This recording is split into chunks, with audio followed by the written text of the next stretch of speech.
болдог мэрэгжлийн одоо төрийн бишээ одоо юу гэдэг ардууд нь одоо баталгаа ажиллаж чаддгүй ийм байдал бол ерөөсөө аюултай шүү. Тэр бидний эцсийн дүндээ хүсдэг хүч сонсгол юм аа. Төрийн бодлого ерөөсөө хүчээр эзэлж учраас засгийн газрыг одоо ажил хийлгэж баш хийн өгч энэ дээр одоо бас ажил хийхдээ парламент засагтай орнол бүгдийг атгаад байдаг юм уу гэшээ. Энэ дээр бас эрхэмжлийн одоо нарийн хувьд байдаг сонгогдсон ресурсыг над ажил хийх ерөөсөө эрхэмж дандаа хойрцсон байх хэрэгтэй юм байна. За яг л сүүлийн үед дахин дамжуулж асуудал ярьдаг байна. За энэ дээр бол ер нь дунд чөлөөрөө явсан дүнтэй юм аа байгаа шээ.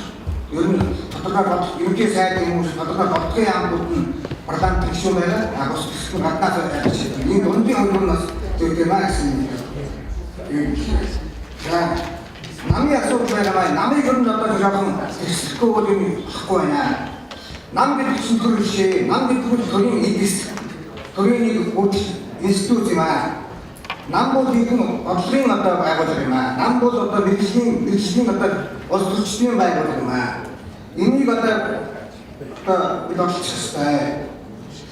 Нам бол эрхэмжлийг байдаг зүйл байгууллага биш харин эрхэмжлийг хуваарлахад оролцдог юм байна. Тэгэхээр өнөөдөр ингэ ажиад манай намууд ингэж нэг асуудал гараад ирэхээр аппаратаас асуух хүмүүс байгаа.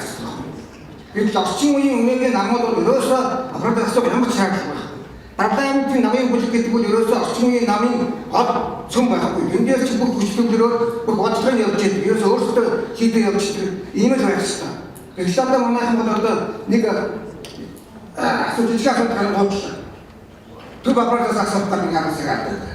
Ингэхээр одоо энэ эцсийн дүндээ Монголын намууд ямар байх ёстой юм бэ? Ерөөсөө орчин үеийн парламентын бүлэг дээр төвлөрсөн парламентын намууд одоо байх ёстой юм аа. Парламентын одоо хүрээний ийм намууд байх ёстой гэсэн ийм үйл ажиллагаа.